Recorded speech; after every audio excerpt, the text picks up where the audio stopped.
Hi, everyone. Roger Connect, president of Universal Accounting Center, and we're going to be having a phenomenal discussion today with Clay Neves. He happens to be the owner and founder of Personal Sales Dynamics, and coincidentally, Clay and I have worked together for more than a decade, and at one point, Clay did work for Universal Accounting Center. In fact, still does a number of things with our graduates, specifically related to BizBench. And one of the things that I just want to stress as we get started here is Clay is very, very familiar with small businesses.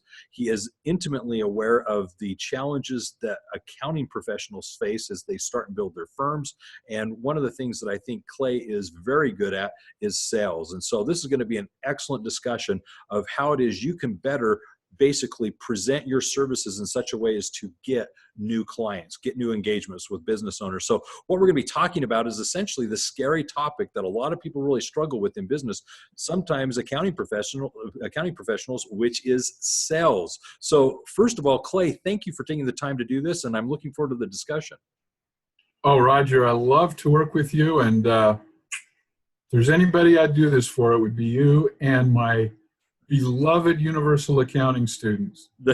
Well, thank you. Thank you. Now, obviously, the first question is why an accounting professional should even care or bother to worry about sales? Why does that matter? It's kind of a rhetorical question, but I'm going to let you answer it anyways. Well, you know, a lot of people get into business. And in fact, let me just kind of share a slide with you. And yeah, I know this guy's not an accountant, but it holds true for accountants as well. But I remember working with Universal Accounting students and talking to them, and how so many of them who were, going online in the middle of the night and filling out the lead form and saying, I'd like more information, I'm interested in starting my own accounting practice. When we'd call them back and talk to them, here's what we would hear. I am getting so sick and tired of working for a boss that never listens to what I recommend. There's no place for me to go in this family-owned business. I can see that I'm stifled. I'm a dang good accountant. I'm a dang good bookkeeper or whatever. And I think I could probably make more money if I just went out on my own. And instead of just doing it for one boss who doesn't appreciate or listen to me, I could have clients that would. Right? And then I could just do work for them. That's exactly what a lot of the people do. $20 an hour, and having the boss take everything else. I could be the guy that does the accounting for $50 to $80 an hour and keep the difference. Why am I working for somebody else? Is this the frustration that we heard in their voice, right? Not only over the phone, but at the seminars we used to do. We'd have a whole room full of these people. How long have you been thinking of doing this? 20 years. Well, why haven't you done it? Don't know how. Whatever, right? But they decide, I'm going to do it because I want more freedom of my time. I want more money. I want more prestige of having my own accounting firm. How great would that be? Be my own boss, set my own schedule, decide who I'm going to work with. It's going to be great. Oh, walks on the beach, cruises, bigger house, bigger cars, right? That's the hope. That's what gets people into it, right? And some of the students we have will get this. Here's the reality, Raj, right? Too much of the time, here's the reality. And, we might want to ask our students in the audience, how many of you have ever felt overworked and underpaid like this? Or the reality of having your own business comes in. You talk to any of your students who feel this way from time to time? Oh yeah, there's obviously that struggle as you're especially starting out of trying to balance everything. You've got efforts that you're doing on the front end with marketing and sales. You've got those clients that you've now acquired that you're working with, that you're trying to take care of their needs and take care of what they're wanting from you. And so initially there is sometimes that balance issue. And if you're not talking to someone and working with someone to kind of work through this effectively, it can become a little daunting for some people. That's right. That's right. And we run into the reality that we've been preaching for years, in Alan's book In the Black, that Michael Gerber also wrote about in the E-Myth, right? The formula for making sure you're always overworked and underpaid. And that is right there. I equal my business. Nobody else can do it better than I can. I can't afford to have anybody help me. Whatever the excuses are of wanting to do it all ourselves, it just can't be done. And, as Alan pointed out in his book, In the Black, and Red to Black, and introduced the universal business model, we see the three major areas, and again, and Michael Gerber in the E-Myth referred to this as well, where we have the three major portions of business. Number one, sales and marketing, production, or operations maybe, and then the admin area, where you have accounting, the legal, the HR, all the little details of things. And each one has the role in terms of the business being able to grow. Now, sales and marketing is the growth engine. You can't grow a business without growing sales. So that's where we maximize the opportunity. Now, we realize the opportunity in production, because if we can't actually deliver on what we sell, well, that's going to make selling a lot harder.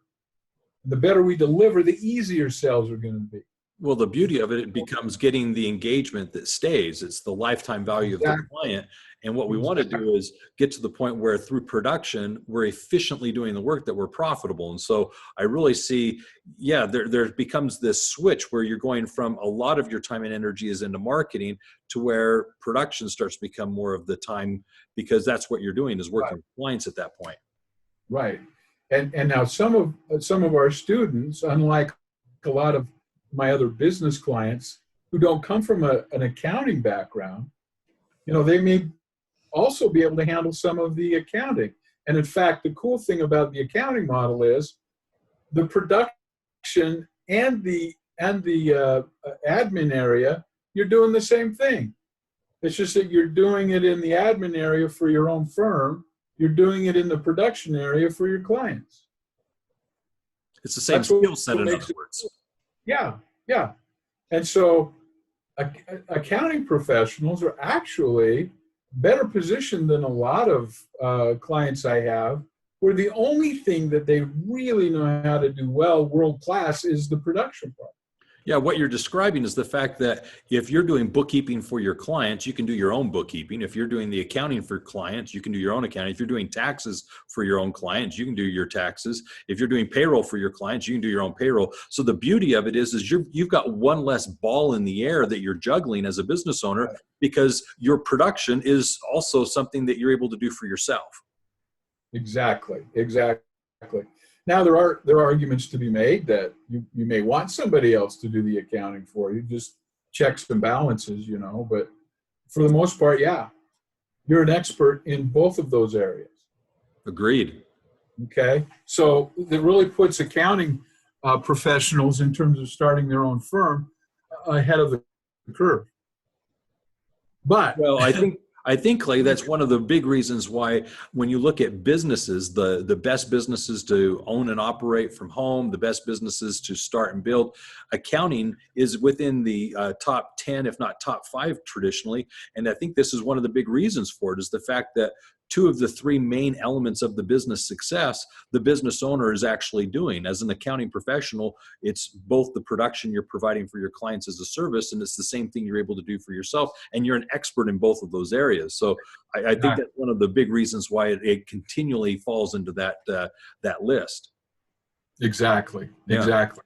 So hopefully you're seeing, though, that even if they've got, the ability or the skill to do those 2 areas, it doesn't take long if you're having to do all of this by yourself, particularly the area where you might not be gifted, might not be experienced, might not be skillful, which takes you a lot longer. That that even if you're just one person who could do all of those things, you're still limited by 24 hours in a day. And so no matter what your skills are, and particularly if you're lacking expertise or skill at a professional level in some of these areas, it's something that no one person can provide for a business everything the business needs, including an accounting firm, for it to grow. Okay? And they're competing with accounting firms that are designed to grow, because it's not just one person. Make sense? So it's the ability to really be realistic on saying, where is my gap? Is it a competency gap I have, a capacity gap, a capital gap? What is preventing my business from growing? And, one of the things that we think about is, well, I need more clients, I need more clients, I need more clients. And so when we network or we go out, that's all we're looking for. When in reality, there's actually, Roger, 7 major relationships that you need, types of relationships that you need for your business to survive and thrive, as we have listed here.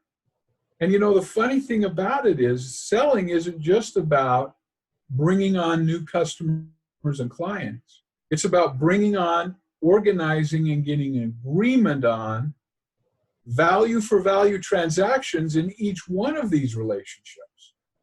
They're all a sales process. It's just what you're asking to exchange is different. Does that make sense? Yeah, and I really do like your diagram here. It causes a number of thoughts in my mind, and more importantly, I'm sure we can discuss a number of those elements. Yeah, and this is what personal sales dynamics is really all about, is the ongoing acquisition of different kinds of relationships that lead to your profit and prosperity beyond your own capability. Your business has to be something independent of you for it to grow. I had a client, Roger, and she was probably one of the best mothers I've ever known. She really takes great care of her kids. But she also owns a printing business, pretty successful. And we were talking about her, and she's good at sales, but she needed to expand beyond her own capability to sell. And so I asked her what she wanted her. I said, your 8-year-old son, okay, how are you raising him? What would you like him to grow up to be? What kind of person? And she said, I want him to be independent of me. I want him to be successful, contributing member of society, right? All of these things. And so I said, let me ask you a question. How long did you nurse your son? Are you still nursing him at 8 years old? She goes, no. And I said, you're still nursing your business, and you've been in business 8 years. And she looked at me, and I said, what do you want your business to grow up to be? And it was the same thing. She wants it to be independent of her, something that can grow, be a contributing member of society, supply jobs for families, those kind of things. Yeah, what you're describing here is something that I've always touted for years now, which is to build a business that's a self-sustaining, living, breathing entity. It's something that can thrive and exist outside of the owner. And really what that does is it takes you from having a job in your own company to now experiencing a lifestyle and eventually a relationship with your company where you're an owner and investor. So I completely agree with what you're describing there. That's a good analogy. Because you own the business, not because you work in it. Yeah. Now you can work in it if you want, but it's really nice to be. I have a good friend that I have got to know really well. He started out a pretty big, maybe the biggest plumbing company now in the Salt Lake area. He started with one truck, as a one chuck in a truck, he calls it. He now has like 50 trucks He's got 5 different kinds of trucks for different kinds of implementations. And he's a $19 million a year business now.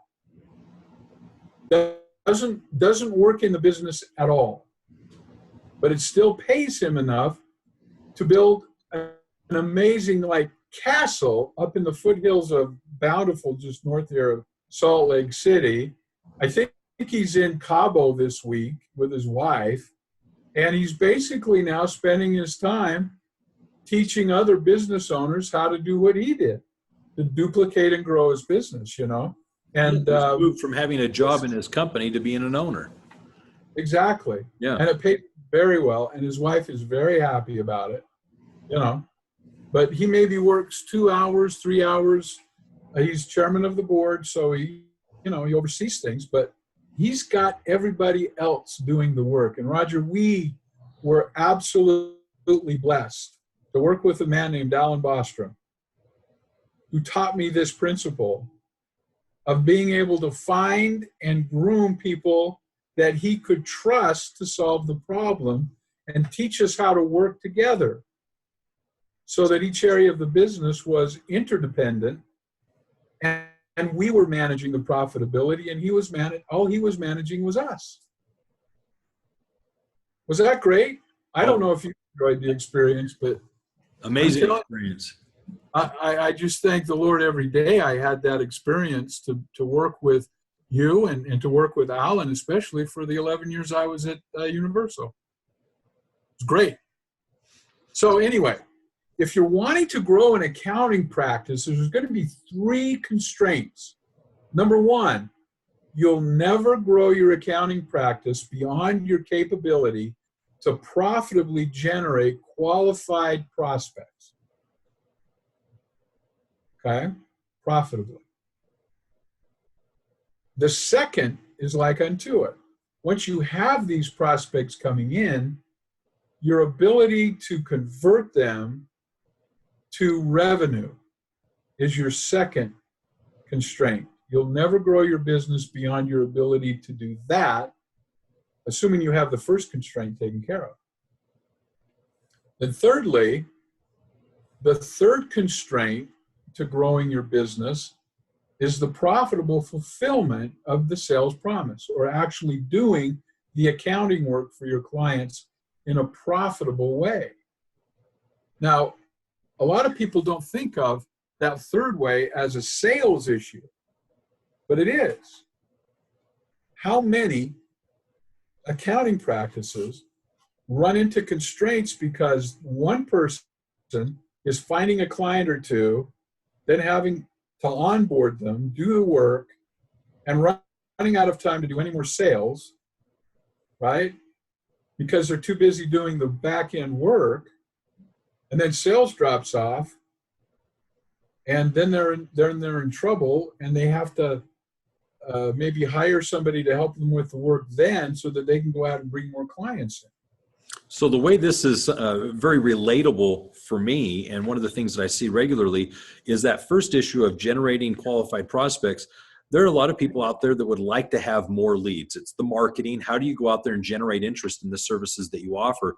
But the second is very true. Once you have referrals and you have leads and people that are interested in your services, are you really able to work those leads and close those deals while they're warm? Or do you get leads and they become cold and they expire? And what happens is you're doing all this time and energy on the front end to generate leads and referrals and interest, but you're not quick enough to take advantage of their needs in such a way to get them as clients. But here's the point that I love that you're making, is sometimes what happens is you onboard too many clients and you're not able to properly take care of their needs. You're under delivering on the promises you made. Or right. This is perhaps, I think, the bigger thing. I'm not challenging your ability to do the books, to prepare the financials, to actually meet the demand that you sold them on. What I will challenge is your ability to do it efficiently and profitably. If it's taking you 10 hours to prepare the books of business for a client when it should only be taking you 8 or 6 hours, you can see that really what you're doing is you're spinning your wheels and it's impacting your profitability and your earning ratio. So what we want to do is make sure that, as you've pointed out, these 3 constraints are addressed. Are you generating enough leads? Are you converting them quick enough and timely enough so that they're not being wasted? And as you take on clients, Yeah. are you taking them on in a way that you're able to over deliver and take care of them as a client so that they're happy and you can retain them? Yeah. So growing a practice, like growing any business, Roger, is all about balancing the growth of sales with the growth of your ability to fulfill the sales.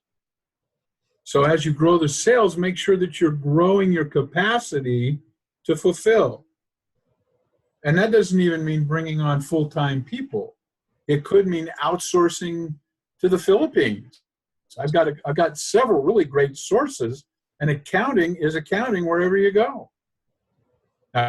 Taxes might not be, but you know what I'm saying? Uh-huh. There's ways to outsource smartly or to hire accounting contractors, but if you want to grow beyond yourself, you've got to have the capability to grow your fulfillment capacity as you grow your sales capacity.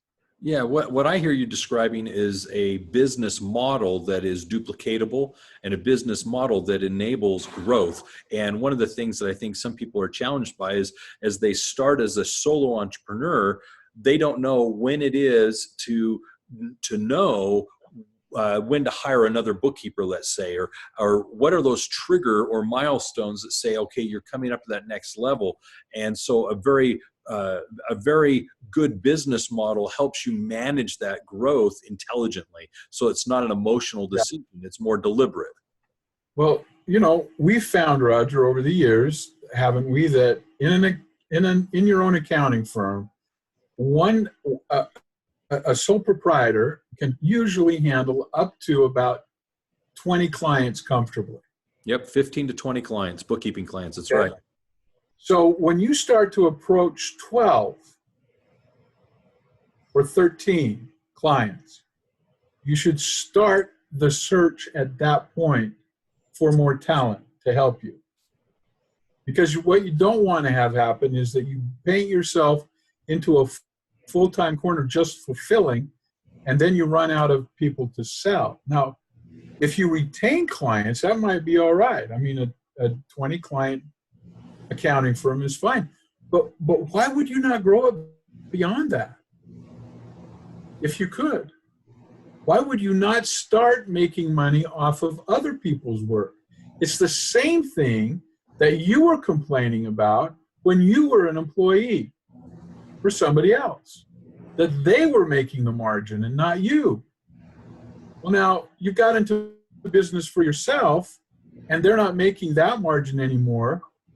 You're getting the full value of the value you provide for your clients in your compensation. But why wouldn't you take it to the next level where you're getting compensated for work other people are doing in your name, right? And you're spending none of your time doing that work and still getting paid. Why wouldn't you take it to that level? But in order to take it there, you've got to be able to bring in the clients consistently. And in order to bring in the clients consistently, so that begs the question is, how does an accountant improve? So that brings the question up as how does the accountant improve their ability to bring in new clients? That's the question, isn't it? Well, let's talk about the 3 steps of growth then as a business owner. Number 1, it really is important for you to get to the basics of what brings on a client. And we've known that it's building relationships in accounting. It's about trust. It's about rapport. It's about skill. But most people do not just look up an accountant online and hire them. Most people get an accountant because they know one that they like and trust, or they have one referred to them by somebody they know, like, and trust. So it's really all about networking and relationships in, at least initially, building your accounting practice. That's what we've seen over the years. Right? Mm-hmm. Okay. The next thing we want to do is, as we're getting down the sales presentations, the sales conversations, conversations and the client relations, we're systematizing them so that we're optimizing the sales processes, the platforms, the CRM. How do I market with my email or Google accounts or social media and those things? How do I measure and manage my sales and marketing activity and all of that? And then once I've got that platform down and I as an owner understand and have proven how to sell this stuff, then I can duplicate that sales process with the right salespeople or business development people or even other accountants who want to join my firm at that point. That can be trained then to also bring in accounts. Does that make sense? Uh-huh. Okay. So here's how it really kind of works, all right? Now, again, admin might be a little bigger balloon in this, but when a person first gets involved, they're really just self-employed. And they've got a business, they name it, they got business cards that say I'm an owner. Maybe they'll say I'm CEO of something, right? Means chief everything officer, right? And and so they're going along, but they're usually only good in maybe one or two areas, plus the time limitations and all the other commitments that they have outside of the business that limit their ability to move this along. And so it's like a man trying to walk down the street with one leg working and the rest of his body is having to drag behind him with that one good leg and wonder why he can't walk faster or why he isn't making more progress or why isn't he running like the other businesses, right? It's because you're trying to do it all yourself and you'll always be overworked, underpaid, and struggling as you're self-employed. So we want to take them then to phase two, where we start to help them at least get the information about the other areas that they need help in, employing expert advisors, coaches, people who know exactly what 100% is in those areas and might even be able to supply some of the services to bring it up from, 30% or 20% or sometimes 0% in that area to something where the business now isn't dragging the other limbs behind it, but the other limbs are kind of contributing to the movement of the whole as well. So what I'm hearing you say here is that as you're a business owner and you're particularly a solo entrepreneur, there are things that you're an expert in and you have strengths doing. And there's other things that, yes, you're in business, but they're not perhaps your strengths or your aptitude. And so you're needing to find ways to enhance that. And whether it be hiring the right person or at least getting a coach or a mentor to do better in that area, that's how you start to grow the business as you're addressing some of those areas that are opportunities for improvement. It's a lot less expensive to just have an expert advisor in those areas as the next step before you hire, to at least know what the job description should be, what the system should be that you need to have in place before you go to the expense and investment of bringing on employers and employees.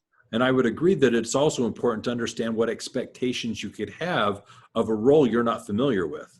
Exactly. And an advisor can help you put all of that together, document it, systematize it, so that when you're ready to go to the next step, which is a small business manager, we actually then bring on an employee or a contractor in these other areas to take the load off of us by hiring somebody who's much better at it than we are to take that over for us.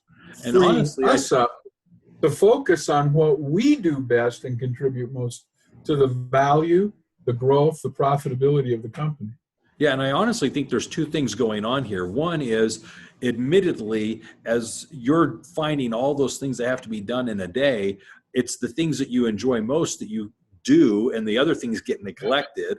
And the second thing is because you're neglecting them, I think they're not being done nearly as efficiently or as effectively as they could be. And so what you're describing here is some way to help you actually give those areas of the business the attention they need, but also with an expertise to ensure that they're going to be done right.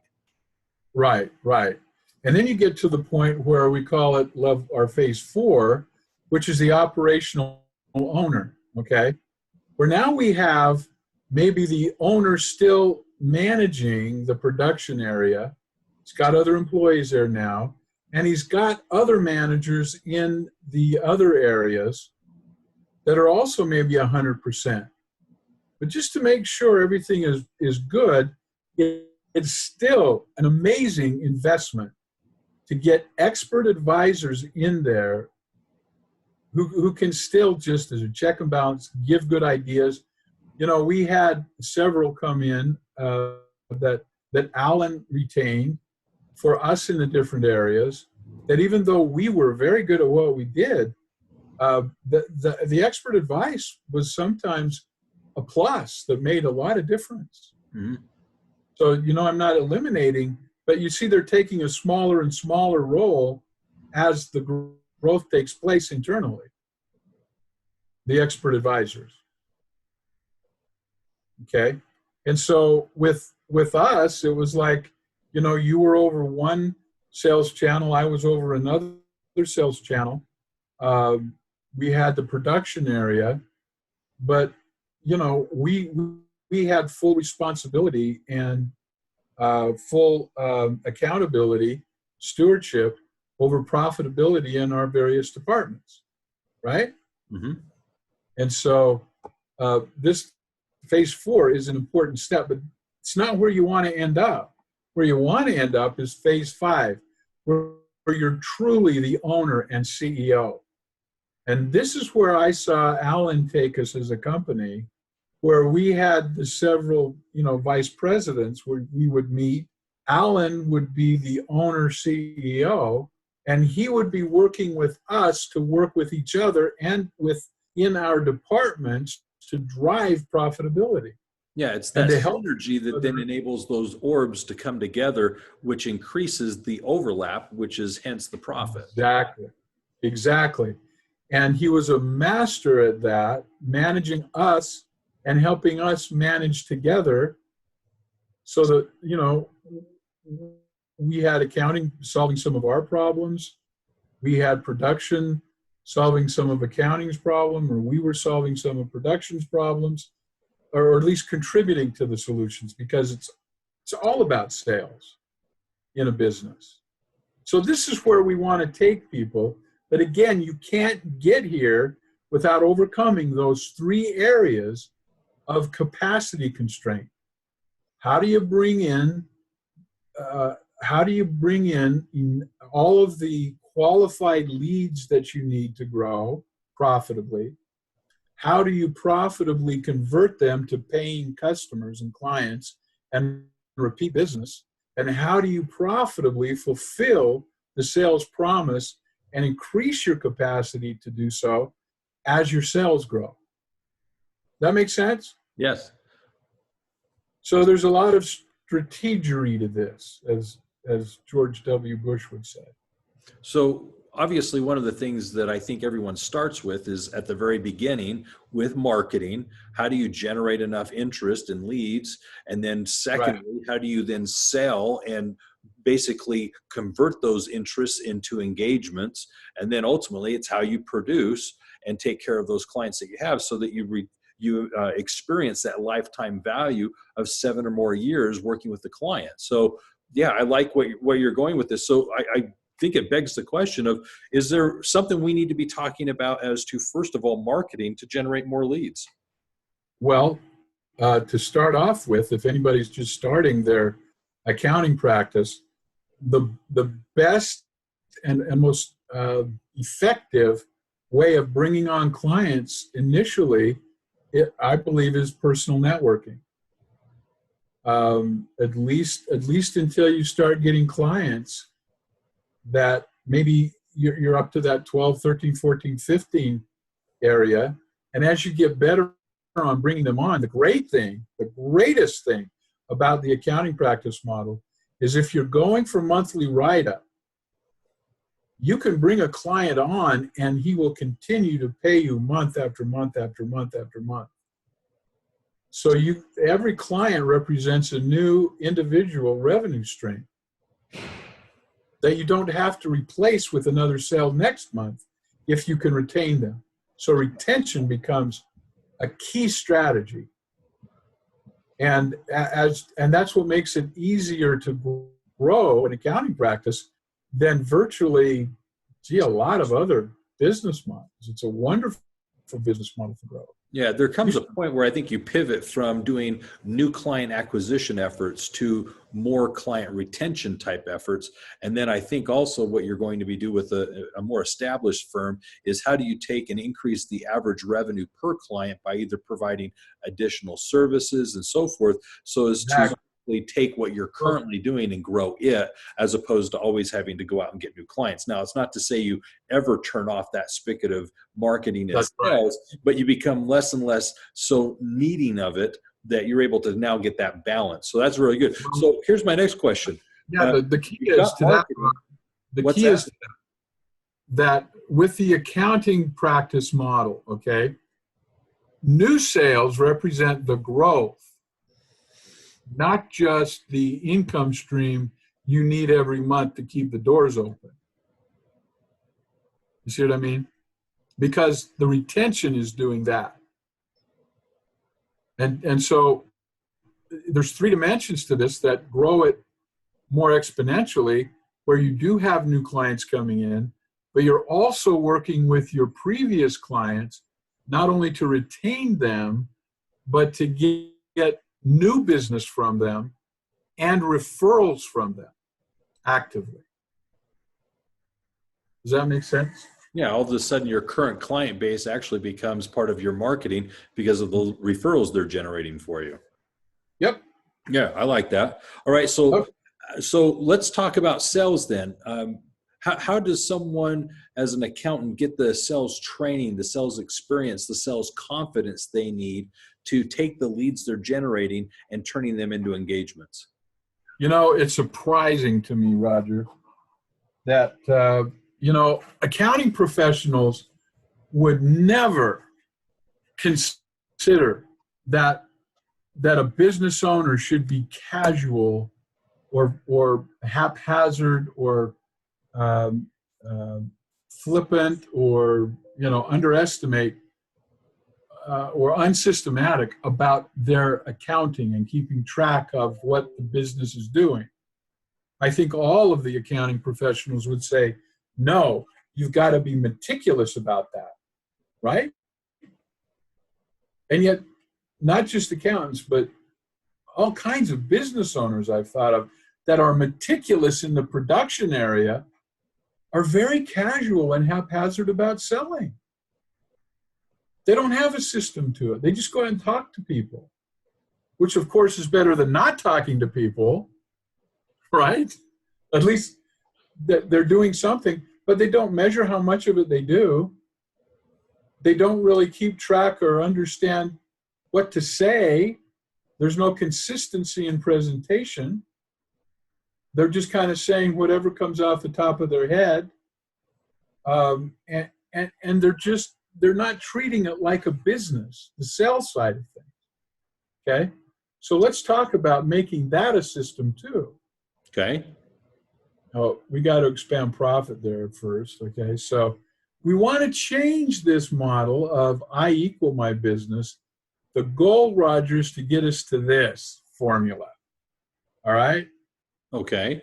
My business equals money for me exponentially, even when I'm on a sailboat in the Caymans. That's what that formula is. Okay. Would you agree with that? Well, I think every business owner would aspire to having the business be self-sustaining and something that, like you were giving earlier, the analogy of a child, you want your child to eventually grow up. Nobody wants to have this child that is always perpetually needing the parent. And so if you have a business that's doing this, then admittedly you're able to go off and enjoy the proverbial grandchildren, if you will. You have employees that are basically autonomous and they're trusted and they're able to do the work because you've trained them well. And now all of a sudden, like you were describing earlier, you're making money off of other people's effort. That's correct. And you can scale that as much as you want. And I know of very few businesses that are probably as easy to scale as this, you know? So how do we do that then in sales? Excellent question. Here's my breakdown, okay? We've got to look at what you do and stake out a certain position in the marketplace that makes you different than everybody else who goes out there and says, I can take care of your accounting for you. Okay. Take care of your taxes for you. It's about coming up with some really unique packages of product that help make your invisible service, doing books, right, accounting, tangible. What makes your intangible service tangible. Okay. Then it's about presenting that and doing it in a way where it's actually a process that then you can accelerate the process. Just like stepping on the gas, you can accelerate your business, just like you would accelerate a car if all systems are working right. That's the process. Okay? So if we were to put that in terms then that people could understand, it's the question, and this is my first diagnostic tool I do with my clients, is we just kind of go down through. First, we look at the numbers. Are you giving and accountants would really dig this because they're all about numbers.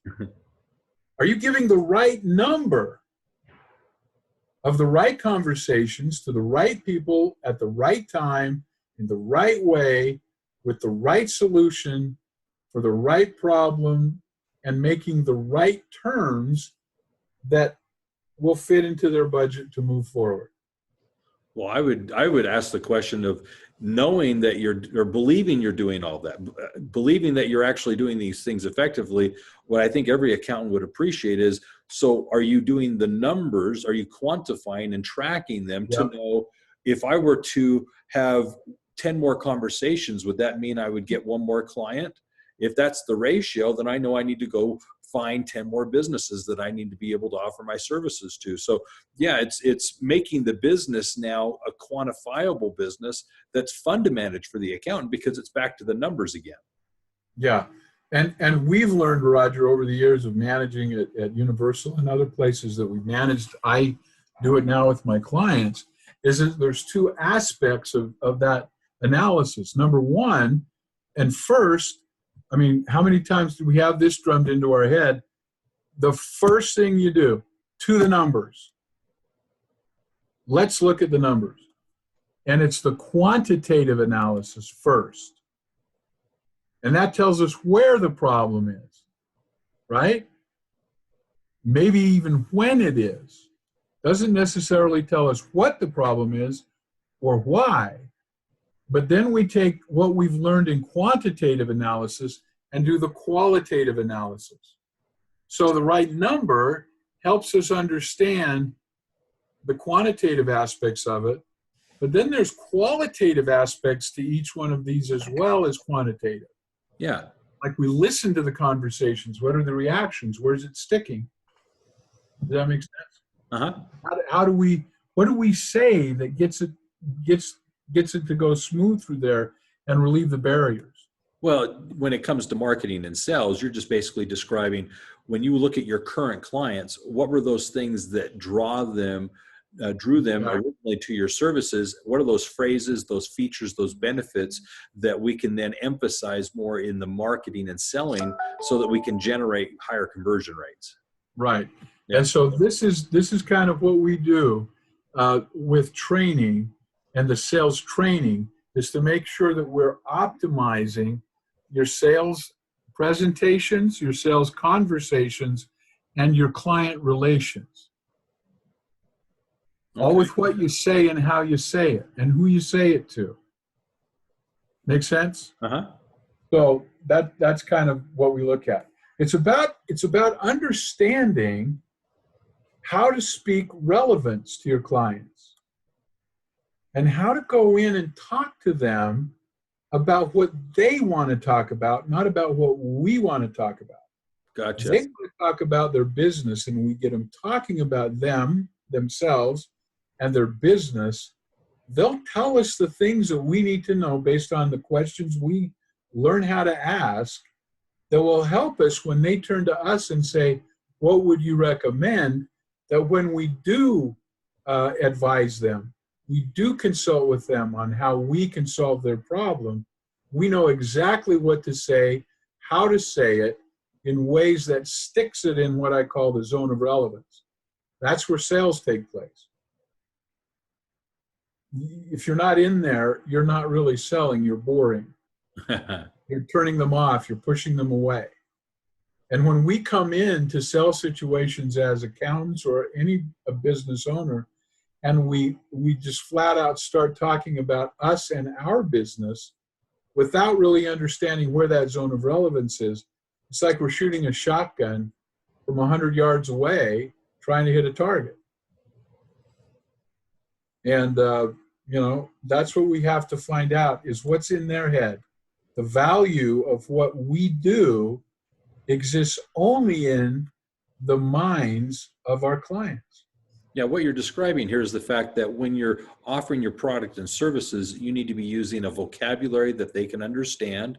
You need to be able so that it's relevant to them, as your image shows there. But more importantly, you need to be able to show the benefits. How, having you do the accounting and such, do they benefit? How does their life become easier? How is it that they're able to now do what they love and do best? And this becomes less and less a distraction for them because you're taking care of it. That's right. That's right. It's like the cabinet builder that took Fridays off to do books. That was book day. He was terrible at it. And because he took it off, he lost a day of production that he could have billed out at the equivalent of $175 an hour or more. And he said he couldn't afford to hire an accountant or a bookkeeper.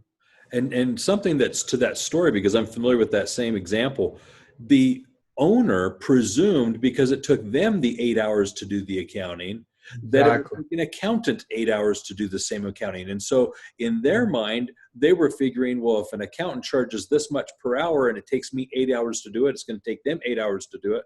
When in reality, they're able to do the work in probably 2 hours. Therefore, they're basically cutting in basically a quarter the time needed to do the work, which in reality means it's a quarter of what they were thinking it would cost. Right. And so it's all about being able to ask the right questions in the right order to get the incremental commitments from them that, number one, I do have a problem. Number two, it's costing me a lot of money. Number three, I can't do it myself, or I would have solved it already myself. Number four, I do need help. Number five, I don't really have a solution. I've got some possibilities maybe. And yes, I am open to your solution. And wow, that does sound like a great solution for me. And heck, I could fit that in my budget. So you need to get clear commitment on each one of those in that order to really make the closing easy and almost an assumed outcome. Yeah. Emotionally, you're trying to get the business owner to recognize that they got into business to do something that they were passionate about, not the accounting. And every time they get pulled and sucked into doing anything accounting related, it's a necessary evil that they're addressing because it has to get done, not something that they enjoy and look forward to and set aside time to do because they're longing to do it.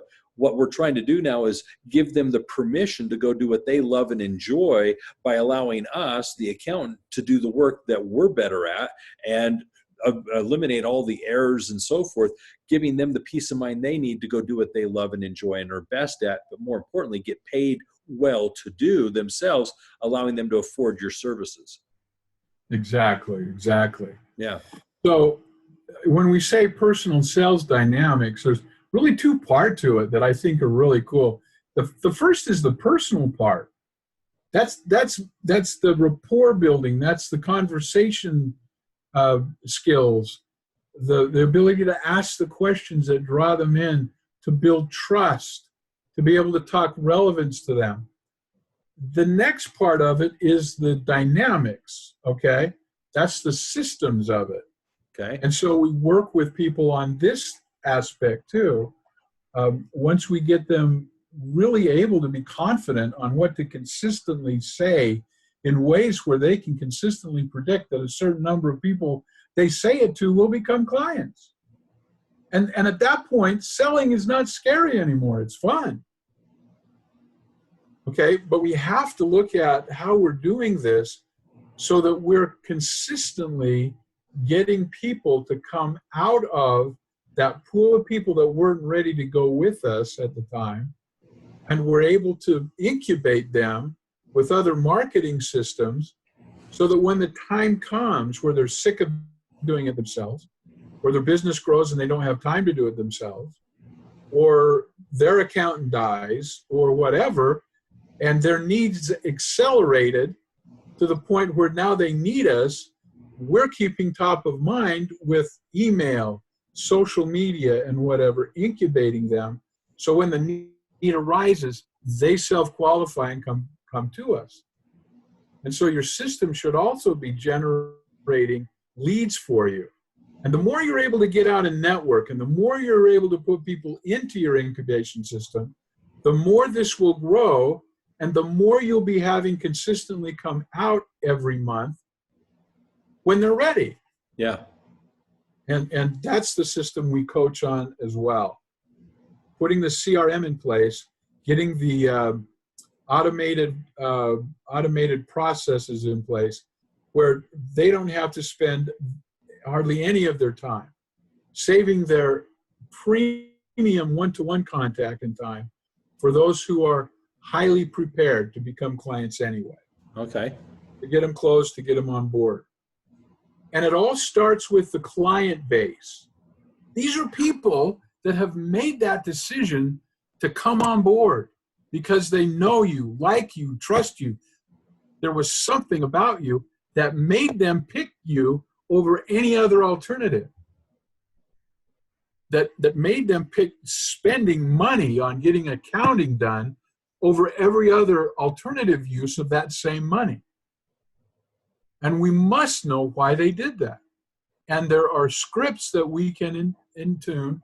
There are scripts that we can have conversations with our clients that will tell us what they think our unique value is. So just to be clear, this is what you're doing with your clients now. This is with personal sales dynamics, what the service is that you're providing to enable someone to become more effective in their sales. Exactly. We start with the people that have already paid them to come on board. And we have a series of questions. It's a very conversational, it's a conversation that is very high touch and leaves the client feeling really good about the relationship, but gives the proprietor the language he needs then to weave his marketing message in the language of people that already have made that decision, so that when people like them hear it, it resonates. Very useful skill. And you're learning from what already worked. Right. And how to mine then 3 things that you should be getting from every client systematically: repeat business, referrals, and success stories and testimonials. And I found this to be absolutely the worst underused asset of most small businesses. They spend all this time and money getting new leads for people that have never heard of them before, when they're leaving unused and untapped this amazing resource of their current customer base. So that's heavy what we go into in our coaching implementation and trainings. And then once you're growing, how do we then develop that beyond what you're currently giving your current customers that are proven? How do we extend the product out so that we're giving people that we know something that we haven't given them before that complements what we are giving them.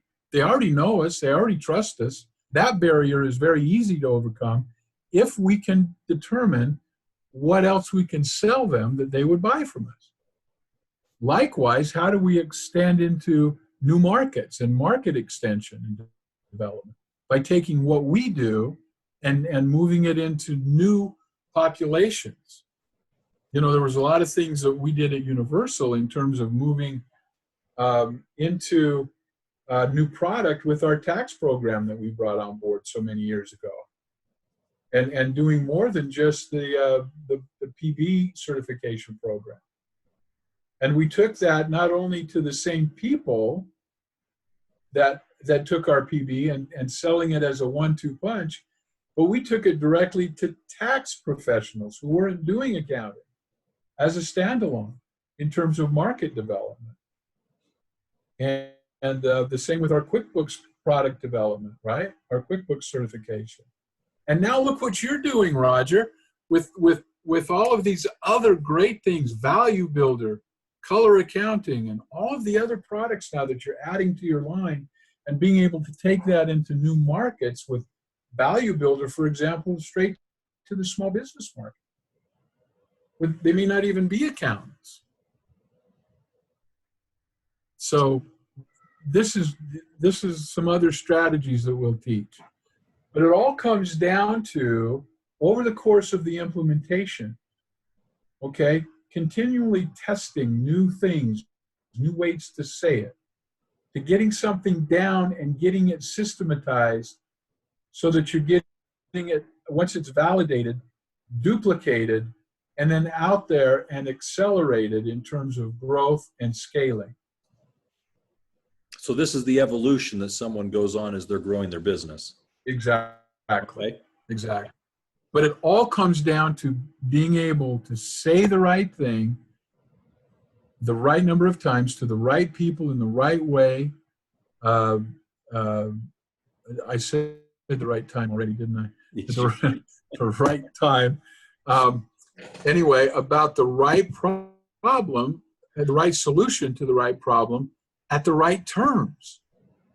And that comes down to actually scripting, training on that script and the principles behind delivery of it, and then making it so that it's not just in your head, but it's in your lips and your tongue. Yeah, what I would relate to is one, you're talking about muscle memory. You're talking about repetitiveness to where all of a sudden it's just something that is very ingrained and natural. So it moves from this is something that's new and foreign to me, that's uncomfortable, to it's something I've done numerous times. I'm very familiar with it, and it's that muscle memory. The second thing that I think is very important from the sales point of view is when you have a presentation that you're doing consistently, your confidence with that presentation goes up. That basically comes through to the potential client. They see your confidence and they become more and more comfortable with your services because they can see this is something you're confident about.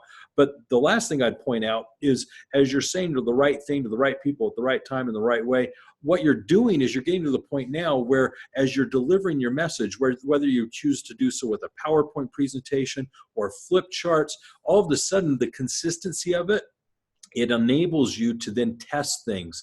You can test whether or not you say this at this time. Do you change the sequence and order? Do you say it differently? And as you start to refine your message, you start to figure out, well, this resonates with small business owners. This doesn't. I'm putting them to sleep at this point.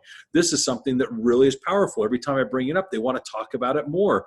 And as you start to learn your sales presentation, you become very much an expert in presenting your services in a way that someone gets excited about, wanting you to do the work that you do and pay you for it. Exactly. Because they're discovering their own reasons. They're discovering their own problem because you're asking the right questions to get them to give the presentation. Yeah, I think this is just personal experience. I think the best presentations I've given have been less talking and more questions, to where I get the Exactly. customer comfortable enough that they start to talk through it. And the power comes when they start to talk themselves into the need for Exactly. your services. All of a sudden, they start hearing themselves rationalizing, explaining, justifying what it is that we're talking about. And it's not me selling them, it's them convincing themselves. And it's all by the mastery of what questions do you ask and when, Exactly. and how do you move them down this path. Because ultimately, yes, you were kind of, I don't want to use the word manipulating, but you were influencing the conversation so that it was something that they felt was natural to them to come to that conclusion. Let's go Yeah. ahead and get you started, and let's do the services. Yes. Right. So our training is set up in 4 basic parts, Roger. The first part is what we call attract. Okay. This is, how do we get out there and talk to people in ways that we, number one, establish immediate rapport, build common ground, get their interest and attention and interest, get their desire to find out more, and call them to action in setting an appointment with them, Okay. like clockwork. And usually about a 5-minute conversation with them. How do you go from hello, my name is Clay, to so would Tuesday or Wednesday work better for you, morning or afternoon, right? Mm-hmm. 5 minutes. Can you imagine working a room for an hour and coming away with as many as 8 to 10 qualified appointments? That's what we teach in Attract, okay? The second phase is what I call engage. Now, this is when you come into the appointment, how you frame the appointment so that they own it. And by that, I mean, you're there not because they're doing you a favor, but you're there because they wanted you to be there. They asked you to be there. It's their, the reason that I'm even taking my time is because you need me here, as Jack Nicholson would say. You want me here. You need me here, right? And being able to set the agenda for the appointment, agree on it, and agree that we're gonna determine what our next steps are after the appointment, and then move into that questioning sequence that is going to get them to make these discoveries of what the problem is, how much it's costing them, why don't they have it solved already, who's involved, how big of a priority is it, when do you want to get it solved, what difference would that make to your business or even your personal life, et cetera, et cetera. So I'm hearing two things that are helpful here. One is, I think all too often we find ourselves having meetings where we both start the meeting and we're meeting, but I don't know it's very clear as to what the expected outcome is for either party. Exactly. What are we talking about? I appreciate you taking time to speak to me and vice versa, but really what are we trying to achieve here? And so going in and making it a deliberate meeting with a specific outcome is helpful. The second thing that I think is important is having a very clear sales funnel to know where is a person in the sales cycle, because what we want to do is we want to go and follow a trusted process, as opposed to jumping from, hey, I met you yesterday, will you spend what money with me and have me do your services? We need to go through these stages and actually help them get to the point where they do in fact have rapport. They do see us as a trusted strategic advisor. They see us as an expert. And as we go through those things, then the decision to have them pay for our services becomes a lot easier, because they have the rapport, they see us as an expert, they trust us. And as we've moved through those things, we've achieved it. Well, obviously, as you have referrals come in, they accelerate that process. But what you're talking about is helping someone understand how to help and deliberately have these meetings. And it's so fun. The best thing that happens to me is when I have clients call after a meeting and they go, Clay, I met with the CEO, the COO, and the CFO of this company. And by halfway down my strategic questioning list, they were talking to each other and taking over the questioning sequence. and asking each other the very questions I was going to ask them next. And they were doing it among themselves about why they needed to solve this problem. And then all I had to do was come in and, I just asked them a few questions about what it was costing them. And they started taking that over too, and started to calculate among the three of them what it was costing them. So it was several $100,000. This was a company with 150 employees. The several $100,000 a month they were losing because of this problem. Wow. They calculated it. That was the numbers they came up with. So when he comes in with his solution at about, what was it, about $9.95 a month per employee, it was a no-brainer. This is the engage part. The third is the convert part, okay? Now, this takes it from the point where we start to present, at their request, our solution, where we get them to buy it and commit to it a bite at a time. Doesn't cost them anything. So they start eating the solution one bite at a time until we have several of the benefits that we're presenting they're committed to. And at that point, we can ask the trial close questions like, have we found a solution here that works, assuming we can fit it into your budget? Does this sound like the best solution for you? I'm recommending it as that. How does it match up to what you were looking for? And getting them closed, not on the price yet, but on the solution per se, assuming we can fit it in your budget. Well, how much is it? I just want to make sure I've got the right solution for you. Yeah, that's what I'm hearing you say is before we worry about whether or not you can afford it, we want to know, is this the solution you need to address the situation at hand? The problem is this what we're wanting to do to go to that next level. So it's basically coming to an agreement that what we're discussing would work. Exactly. Once we get that commitment, then we can say, okay, now let's see how we can make this work for you financially. And we can start talking about terms. And so that's the convert part. It also contains the part about overcoming sales resistance and turning sales resistance into commitment and overcoming objections. And we work with that a lot. Plus, negotiation is in of itself an art. How do we negotiate the proper terms without killing ourselves, without dropping our price? How do we negotiate ways that hold margin for us and make sense for us, but still make it work for them? Yes. And then get the final commitment. So that's kind of the plan. There's also the retain part that we talk about, how to systematically then get repeat business, referrals, and testimonials from your clients, the testimonials and success stories of which we then keep weaving back into the marketing message to start the attract portion all over again and improve it. Gotcha. It kind of cycles around, as you can see. So that in and of itself is kind of what we do. Attract. So that's what you're doing with your clients. Convert and retain. And that's how my online course is organized. That's how my full day workshops are organized. That's how my coaching is organized. We take you through each one of those phases and how to transition into the next one so that it's a seamless conversation that leads the client to buy. Interesting. Very good. Very good. Okay. So in closing, Rod, I just wanted to kind of review what the program is really all about.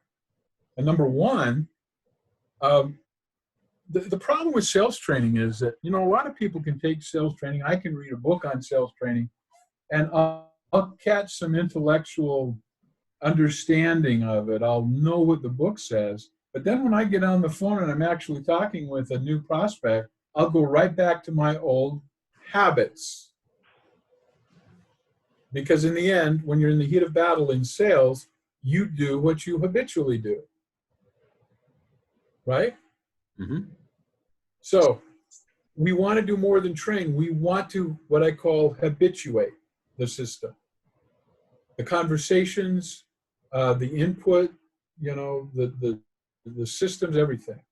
So we do 10 one-on-one mentoring sessions over a course of about 2 to 3 months. And this is with you. Pardon? This is with you. Yes. Very good. Yes. They also have access, and this helps us make the one-on-one sessions very, very effective and efficient. And that is, we have the complete online course of all the material, all the worksheets, all the exercises, all the quizzes, much like they probably get with the PB and those kind of things, where if they have gone through coaching with Ken or somebody else in terms of the actual accounting process, they're required to go through the online first, so that when they get in the coaching session, it's not teaching the material, it's fine-tuning it and honing it and making it habit. And so they have the complete access to all of my online courses, and I'm adding to them all the time. They'll get some bonus courses of basic principles, how to network and own a chamber of commerce. Interesting. For example, those kind of things. Okay. It also details our online sales mastermind video conferences that we hold regularly, where they can come in to that conference call, and we just kind of pick and choose from there whoever is there for that day, a sales issue or two, and talk through them. Now, Roger, you and I have been sales managers and VPs of sales there at Universal, and we have coached our salespeople on how to overcome sales problems, how to take deals that are turning sideways and put them back on track. Yeah. How to get somebody that's delaying the close to get committed. How to get into that big account that we've been trying to get into. All of those things. Now, your online sales mastermind videos, are these recordings or live events that they're attending? Live events. So they actually come in, we solve their sales problems. Oh, okay. That's why we call it the sales doctor is in. Gotcha. Okay. They bring us their actual situation that they want to have resolved, or be able to understand a strategy that they can at least try. Yeah, I mean, not all sales problems are solvable, but heck, here's your best shot. Go try it. Come back next week if you need something else. But we've talked through and we've worked our salespeople through so many different situations. There's, 33 years of sales management experience I've had. I know you've had similar sales management experience over time. You're still not as old as me, so it's not your fault you haven't had as much experience as I have. You'll catch up, I'm sure. But, well, Clay, I'm nearly as gray as you are, and Clay, I'll never catch up to your age, so don't worry about it. At least in the beard, you're as white as I am. Anyway, and then it comes with worksheets and all of the materials that go with it as well, to be able to map these things out for yourself, and then not only just teach you what to say, the principles, so that you can make these on your own. And the end result is there's going to be a time after you get what we're doing that you're going to be in a conversation, and because of the forms we use, by the form I mean the way that we put together the questioning sequences and the way it's structured, your brain is going to kick in one day, and you're going to be able to start doing these on the fly just as you're talking to somebody. Because you get it. Your brain goes, I get it now. And it'll start doing it automatically. Well, it's essentially getting to the point where your confidence with sales is akin to your skill sets with accounting. All of a sudden, you become the master of both. Now, at an average of $300 to $400 per client per month, is that still the average, Raj? Actually, it's near 500 now. Okay, $400 to $500 per client, really, and that's per month. I mean, you bring one on, what's he going to make you over a year at $400 or $500 a month? Every client is worth $4,000 to $5,000 or more every year. How many clients would you need to bring on that you wouldn't otherwise be able to bring on to make this kind of worth it for you? Well, basically what you're saying there with your example is if you could just bring on one or two clients, you're bringing in as much as $5,000 to $10,000 more than you would have if you didn't have these skills to sell those clients that you're missing out on. Yeah. Now, here's the other thing I want everybody to know. Roger, you are a shark.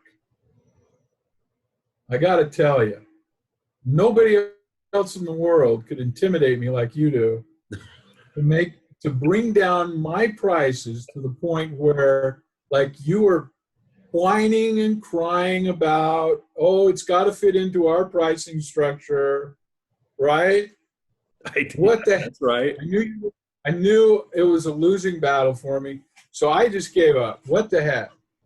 So the cool thing is that universal accounting students will get this, which I usually charge a lot more than your basic programs, and they're going to get this for the same price that they would purchase your other programs for.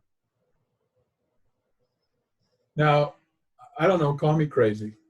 I'm going to call you crazy. And then I appreciate this, Clay. Tell me somebody that, you know, I just like you a lot, Raj. We have a history, and you know, we'll always have Las Vegas. Nice one, touche. And you know, so what the heck? I just decided to do that. And I appreciate that, because obviously from an enrollment point of view, as we're working with students, it's nice to be working with numbers that we're familiar with and that we know and understand. But the bigger part of this is I really appreciate the fact that with your working at Universal Accounting and having worked with so many of our students and alumni, you're so familiar with the accounting business model. You're so familiar with the fact that these are the experiences that they're experiencing as they go out to acquire new clients. And you're able to take the sales training that you have and specifically meet their needs based on the experiences you know they're having. So this is huge, because it's really taking what I think you did for more than a decade and really customizing it for these accounting professionals who need it in their firms to go out and grow their practices and get the clients they need. So I appreciate this. Thank you. Yep. And so that's kind of the philosophy of what we're doing at Personal Sales Dynamics. And I'm just excited to be able to offer this to the students I know and love. I mean, I don't know them personally, but I've worked with enough of them that I do get who they are overall. And as I meet them individually, I'm not disappointed. And so I'm very eager to work with that population, the universal students again. And I loved it. It's one of the best things I've ever done was work with Universal Accounting Center. And, you know, you and I have remained engaged since then as well. And so I'm looking forward with great anticipation and excitement in being able to work with you to provide this for your students again. Thank you. Thank you. And so what's our call to action here for our listeners and watchers? Raj? Well, it's very simple. One of the things that I feel that as part of this I want to do is extend out there the ability to have people do what's called a breakthrough phone call with myself or with Clay. The breakthrough phone call with me would essentially be at least a half-hour discussion about your individual situation, what you're currently experiencing as you're either starting or building your firm. What are the challenges that you're trying to address as you're actually in that growth mode? What are the fears you have? What are the opportunities that you see that we can actually take advantage of? Set those goals that are necessary to actually move forward, but more importantly, give you the tools, the resources, the support, the coaching that you're needing to achieve this. And so for the breakthrough phone call, in the description, I'm going to provide a link that enables you to go and actually schedule that with me when it's convenient for you. you. And then the other thing that I'm going to do, and I wasn't planning on doing this, but Clay brought up a few things that I can give you some information on. Earlier in the conversation, he was talking about In the Black. It's a book that we wrote a few years ago for accounting professionals to literally be offering quality services and ultimately have a successful, profitable business. And so that book In the Black is something that I'll actually give a link to so that you can get a copy of that, as well as the book Red to Black. This is the how-to guide for accounting professionals to offer value-added services and ultimately get paid what you're worth as what we refer to a profit and growth expert. So there'll be a link there. And then also, we were talking about earlier, basically having a business model. And so there's a turnkey business model for accounting professionals that I'll give a link to. So there's a few things that I'll go ahead and offer within the description, giving you a chance to, as listeners, take advantage of those things that you're needing to literally have the premier accounting service in your area and be purposeful about starting and building your firm with a very deliberate thing so that it's turnkey and you're not inventing things anew and coming up with things on the fly. So what Clay is offering here is phenomenal. This is a chance for you as accounting professionals to become as competent and confident in your abilities from a sales perspective as you are in your accounting services. And that's, I think, important because, and this is not a cliche, it's, I think, a very true statement. It doesn't matter how good you are at what it is you do, unless you have clients who are willing to pay you for it, who cares? So with that in mind, I think this is an excellent opportunity for you to see what you can do to really put the time and energy into having the sales confidence you need to get the clients you deserve. What else could give you a bigger return on your investment than being able to systematically, predictably, and consistently increase and scale your sales activity and your sales results? Yeah. Very good. So with that in mind, Clay, do you have any final thoughts? I am just so grateful to have been able to spend some time with your students, Roger, and with you particularly. Thank you. Always a pleasure. And I look forward to helping. I look forward, I love working with small business owners, particularly in the accounting profession. As I work with different kinds of business owners, there's still a very certain special place in my heart for accounting professionals. They're honest, they're loyal, they're very loyal to their customers, they're very intent on making sure their customers succeed. They care. And I just love working with them. They're so talented in what they do that I love just sharing my talent with them to make them more effective in being able to serve even more people than they otherwise might be able to. Very and good. That's my life. So thank you for the time today and this opportunity. I'm glad we could work together. This is awesome. Well, Clay, we've known each other for so long that this has just been a pleasure. So thank you. You're an amazing man, and I think the world of you. And with that in mind, I'm just going to end by saying accounting success is universal. Business success is universal. Everybody take care and have a wonderful day. Thanks for being here, everyone. Thank you, Roger. Thank you, everybody. Bye-bye.